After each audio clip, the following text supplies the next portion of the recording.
மகர ராசிக்கார அன்பர்கள் அனைவருக்கும் எனது அன்பு கலந்த வணக்கங்கள். நான் உங்கள் அஸ்ட்ரோ சின்னதுரை பிளிமசி கூத்தூர் பெரம்பலூர் மாவட்டம்.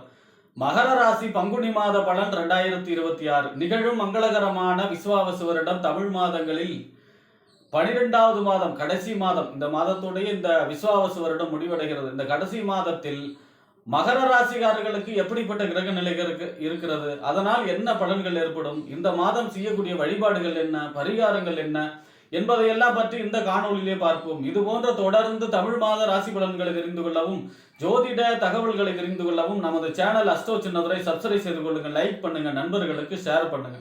அதாவது பாத்தீங்கன்னா சூரியன் மீன ராசியில சஞ்சரிக்கக்கூடிய காலம் தான் இந்த பங்குனி மாசம். இந்த பங்குனி மாசங்கிறது உபய மாசமா இருக்கிறதுனால இந்த மாதம் வீடு கட்டுறதோ, நிலம், அதே மாதிரி பாத்தீங்கன்னா ஒட்டு ஒட்டுறதோ, வீடு மனை கொள்றதோ, கிரக பிரவேசம், கிரக ஆரம்பம், வாசல் கால் வைக்கிறது, இந்த மாதிரியான எந்த வீடு சம்பந்தமான எந்த வேலைகளும் செய்யக்கூடாது. இது உபய மாசம், பங்குனி மாசம். அடுத்ததா பாத்தீங்கன்னா பங்குனி மாசம் 13ஆம் நாள் ராம நவமி. ராமநாமம் ஜபிப்பதற்கு மிக அற்புதமான நாள். ராமநாமம் ஜபம் ஆரம்பிப்பதற்கு மிக அற்புதமான நாள். ராமநாமம்ங்கிறது மிகவும் உயர்ந்தது. அதாவது பாத்தீங்கன்னா ராமநாமம் யார் தொடர்ந்து சொல்லிட்டு இருக்காங்களோ அவங்களுக்கு பாத்தீங்கன்னா அவங்களுடைய பாவம் தொலைகிறதோட இல்லாம அவங்களுடைய மூதாதையர்களுடைய பாவமும் அவர்களுடைய கர்ம பலன்களும் கெட்ட கர்மாக்களும் தொலையும். எங்கெல்லாம் ராமநாமம் சொல்லப்படுகிறதோ அங்க ஆஞ்சநேயர் இருப்பார். எங்கெல்லாம் ஆஞ்சநேயர் இருக்காரோ அங்கெல்லாம் தீய சக்திகள் அண்டாது. அதாவது பிளாக் மேஜிக், செய்வனை, கண்திஸ்தி, எந்த விதமான தீய சக்திகளும் அண்டாது. ஆக இப்படிப்பட்ட சிறப்பு வாய்ந்ததுதான் ராமநாமம். ஆக அன்றைய தினம் குறைந்தபட்சம் ஒரு 108வது ராமநாமம் ஜபிப்பவர்களுக்கு இத்தனையும் கிடைக்கும்.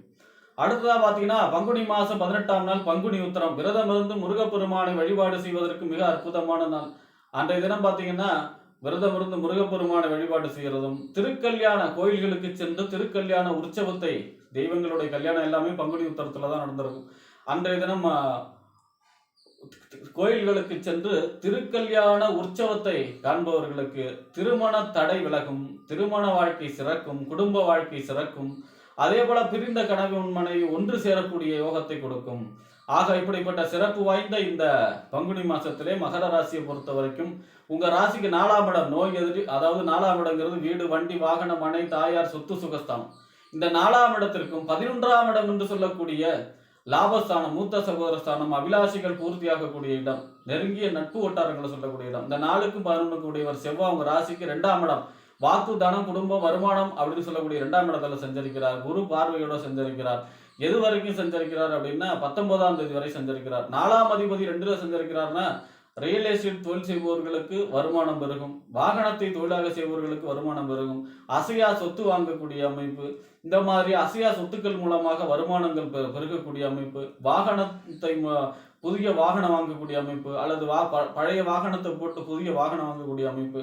11ஆம் இடத்த அதிபதி 2ல இருப்பது யோகம், எதிர்பாராத தனலாபம். அதாவது பணம் உங்களுக்கு தடையாக இருந்ததெல்லாம் விலகி பணம் கேட்ட இடத்துல கடன் கிடைக்கிறது, அல்லது உங்களுக்கு கடன் கொடுக்கக்கூடிய அமைப்பு, கடன் நீண்ட நாளாக பாக்கியா இருந்த பணம் எல்லாம் வந்து சேரக்கூடிய அமைப்பு. இந்த மாதிரியான நல்ல பலன்கள் ஏற்படும். 19ஆம் தேதி வரை செவ்வாய் உங்க ராசிக்கு 2ஆம் இடத்துல சஞ்சரிக்கிறார். அதுவும் குரு பார்வையில சஞ்சரிக்கிறதுனால 19ஆம் தேதிக்கு அப்புறம் பாத்தீங்கன்னா உங்க ராசிக்கு 3ஆம் இடத்துல சஞ்சரிக்கிறார். 3ஆம் இடங்கிறது முயற்சி ஸ்தானம், வெற்றி ஸ்தானம், இளைய சகோதரம், ஒப்பந்தம், கையெழுத்தர் சொல்லக்கூடிய இடம். பொதுவா வெற்றி ஸ்தானம் 3ஆம் இடம். செவ்வாய் வெற்றி கிரகம் உட்கார்ந்து இருந்தாருன்னா எடுத்த காரியத்திலே வெற்றி, இளைய சகோதர வழி அனுகூலங்கள். அதே மாதிரி பாத்தீங்கன்னா செவ்வாய் 3ல இருக்காரு அப்படின்னா தைரியம், எதா இருந்தாலும் பார்த்துக்கலாம் அப்படிங்கிற மாதிரியான ஒரு தைரியம் ஒரு பிறக்கும். ஏன்னா கடந்த 7.5 வருஷமா 7.5 நாட்டு சனி. அதை பார்த்தாது பார்த்தீங்கன்னா குரு மழை விட்டு துவானா விடாத மாதிரி குரு 6ல நோய் எதிரி, ஒம்பு, வழக்கு, கடன், உத்தியோக ஸ்தானம் சொல்லக்கூடிய 6ஆம் இடத்துல குரு இருக்காரு. 6ல் குரு ஊரில் பகை அப்படிங்கிற மாதிரியான தொடர்ந்து கஷ்டங்களையே அனுபவிச்சுக்கிட்டு மகர ராசிக்கு இந்த மாதத்திலிருந்தே போன மாசமே பார்த்தீங்கன்னா குரு வக்கர நிவர்த்தி ஆயிட்டாரு. கடகராசி உச்சம் பெறக்கூடிய வீட்டை நோக்கி பயணத்தை தொடர்ந்தாச்சு. அப்ப ஜூன் மாசம் 2ஆம் தேதிக்கு அப்புறம் மிக அற்புதமான கிளீன் சீட் ஆயிடுவாங்க மகர ராசி. அதுக்கப்புறம் பார்த்தீங்கன்னா மிகச் சிறப்பான பலன் ஏற்படும். அதற்கான அடித்தளமாக இருக்கக்கூடிய மாதமாகவே இந்த மாதத்திலிருந்து தொடங்கும் மகர ராசியை பொறுத்த வரைக்கும். அடுத்ததா பாத்தீங்கன்னா உங்க ராசிக்கு 5ஆம் இடம் புத்திரஸ்தானம், புத்தி, சிந்தனை, செயல்திறன், பதவி, விளையாட்டு எல்லாம் சொல்லக்கூடிய 5ஆம் இடத்திற்கும் 10ஆம் இடம் என்று சொல்லக்கூடிய தொழில், புகழ், அந்தஸ்து, கௌரவம் இதெல்லாம் சொல்லக்கூடிய இடம் 10ஆம் இடம். இந்த 5க்கும் 10 கூடியவர் யாருன்னா சுக்கிரன். சுக்கிரன் உங்க ராசிக்கு 3ஆம் இடத்துல உச்சமாகி சஞ்சரிக்கிறார் 11ஆம் தேதி வரை. அதாவது பாத்தீங்கன்னா 5ஆம் அதிபதி உச்சமாவது நன்மை 3ஆம் இடத்துல. திருமணம் கைகூடும், குழந்தை பிறப்பு, அது கரு உண்டாகக்கூடிய அமைப்பு, காதல் ஏற்படக்கூடிய அமைப்பு, காதலில் வெற்றி பெறக்கூடிய அமைப்பு, பிள்ளைகளால் நன்மை, வீட்டில் வயதானவர்களால் நன்மை ஏற்படக்கூடிய அமைப்பு, பூர்வீக சொத்து பிரச்சனை தீரக்கூடிய அமைப்பு. இதே 10ஆம் இடத்ததிபதி 3ல இருக்காருன்னா தொழில் சம்பந்தமான புதிய வாய்ப்புகள், புதிய அக்ரிமெண்ட், புதிய ஒப்பந்தங்கள், தொழில் சம்பந்தமாக பதவி உயர்வு, அதே மாதிரி பார்த்தீங்கன்னா புகழ், அந்தஸ்து, கௌரவம் உயரக்கூடிய அமைப்பு, இந்த மாதிரியான நல்ல பலன்கள் ஏற்படும். 11ஆம் தேதிக்கு அப்புறம் உங்க ராசிக்கு 4ஆம் இடத்துல சஞ்சரிக்கிறார். வீடு, வண்டி, வாகனம், மனை, தாயார், சொத்து சுகஸ்தானத்துல சஞ்சரிக்கிறார். பொதுவாக 4ஆம் இடத்துல சுக்கிரன் திக்பலம் அடைகிறார். அதாவது வாகன கிரகம் சுக்கிரன், வாகன ஸ்தானம் 4ஆம் இடம். புதிய வாகனம் வாங்கக்கூடிய அமைப்பு, பழைய வாகனத்தை போட்டுட்டு புதிய வாகனம் வாங்கக்கூடிய அமைப்பு, டிரான்ஸ்போர்ட், அதாவது வாகனத்தையே தொழிலாக செய்பவர்களுக்கு மிக அற்புதமான காலம். அதே நேரத்தில் அசையா சொத்துக்கள் மூலமாக வருமானங்கள் பெருகக்கூடிய அமைப்பு, தாய் வழி உறவினால் நன்மை ஏற்படக்கூடிய அமைப்பு, இந்த மாதிரியான அனைத்து விதமான நன்மை ஏற்படக்கூடும் 4ஆம் நாளில் சுக்கிரன் சஞ்சரிக்கும் பொழுது 11ஆம் தேதிக்கு அப்புறம். சுக்கிரனும் அனுகூலமான பலனை தர இருக்கிறார். அடுத்ததா பார்த்தீங்கன்னா உங்க ராசிக்கு 6ஆம் இடம், நோய், எதிரி, வம்பு, வழக்கு, கடன், உத்தியோகம்னு சொல்லக்கூடிய 6ஆம் இடத்திற்கும், உங்க ராசிக்கு 9ஆம் இடம் என்று சொல்லக்கூடிய தந்தை ஸ்தானம், பாக்கியஸ்தானம், தொலைதூர பயணம், உயர்கல்வி ஸ்தானத்துக்கு அதிபதி யாருன்னா புதன். புதன் உங்க ராசிக்கு 2ஆம் இடத்துல சஞ்சரிக்கிறார். குரு பார்வையோட சஞ்சரிக்கிறார். 6ஆம் தேதி வரை வக்ரகதியில சஞ்சரிக்கிறார். 6ஆம் தேதியில இருந்து 27ஆம் தேதி வரை நேர்கதியில குரு பார்வையில உங்க ராசிக்கு 2ஆம் இடம், வாக்கு, தனம், குடும்பம், வருமான ஸ்தானத்துல சஞ்சரிக்கிறார். இது ஒரு நன்மை. கமிஷன், ஏஜென்சி தொழில் செய்பவர்களுக்கு மிக பணம் பெருகக்கூடிய காலம். அதே மாதிரி பார்த்தீங்கன்னா ஆசிரியர், வக்கீல், இவங்களுக்கெல்லாம் யோகமான காலம். நிறைய கேஸ் கிடைக்கக்கூடிய, வக்கீலாக இருக்கிறவங்களுக்கு நிறைய கேஸ் கிடைக்கக்கூடிய மாதம். புதன் சம்பந்தப்பட்ட தொழில் செய்பவர்களுக்கு எல்லாம் மிக அற்புதமான காலம். 6ஆம் இடத்து அதிபதியும் அவர் தான். 6ஆம் இடத்து அதிபதி 2ல் இருக்காருன்னா குடும்பத்தில் உள்ளவர்களிடம் வாக்குவாதத்தை தவிர்க்க வேண்டும், சுடு சொற்களை தவிர்க்க வேண்டும், கொடுத்த வாக்கை காப்பாற்றுறதுக்கு நிறைய கஷ்டப்பட வேண்டியிருக்கும். பாக்கியாதிபதி அவர் தான் இல்லையா, 9ஆம் அதிபதி. 9ஆம் அதிபதி 2ல் இருக்காருன்னா எதிர்பாராத தனலாபம், எதிர்பாராத அதிர்ஷ்டம், எதிர்பாராத நன்மை என குரு பார்வையில் இருக்கார் 2ஆம் இடத்துல. எப்பெல்லாம் 9 பாக்கியாதிபதி 2ல் இருக்காரோ பொருளாதார சம்பந்தமான வளர்ச்சி இருக்கும்.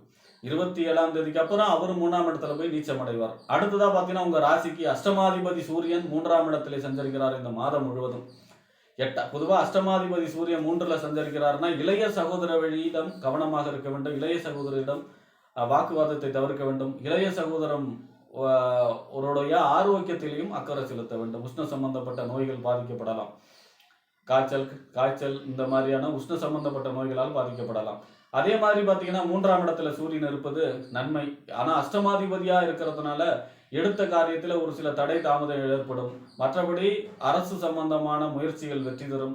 அரசியல் சம்பந்தமான முயற்சிகள் மகர ராசிக்கு வெற்றியை கொடுக்கக்கூடிய அமைப்பாக இருக்கும் இந்த மாதம், பங்குனி மாதம். இந்த மாதங்கிறது மகர ராசியை பொறுத்த வரைக்கும் 3ஆம் இடம் வலுவடைகிறதுனால முயற்சிகள் கைகூடும். புதிய ஒப்பந்தங்கள், புதிய கான்ட்ராக்டு, இந்த மாதிரி புதுசாக வாய்ப்புகள்லாம் வந்து சேரக்கூடிய மாதமாக இருக்கும். இளைய சகோதரருடைய அனுகூலங்கள் கிடைக்கக்கூடிய அமைப்பும், மனசுக்குள்ள ஒரு தைரியம் பிறக்கும். ராசிநாதனே அங்கே 3ல் தானே இருக்காரு. அப்போ மனசுக்குள்ள ஒரு தைரியம், எதா இருந்தாலும் பார்த்துக்கலாம், சமாளிச்சுக்கலாங்கிற தைரியம், வீரியம் பிறக்கக்கூடிய அமைப்பாக இருக்கும். ஒரு வெற்றியை நோக்கி, தடையில்லாமல் ஒரு வெற்றியை நோக்கி போகக்கூடிய படிக்கல்லாக இந்த மாதம் இருக்கும். 2 ஜூனுக்கு அப்புறம் மிக அற்புதமாக இருக்கும் இந்த மாதங்கிறது. அதனுடைய தொடக்க காலமாக பங்குனி மாதம் மகர ராசிக்காரர்களுக்கு அமையும் என்று கூறி விடைபெறுகிறேன். நன்றி, வணக்கம்.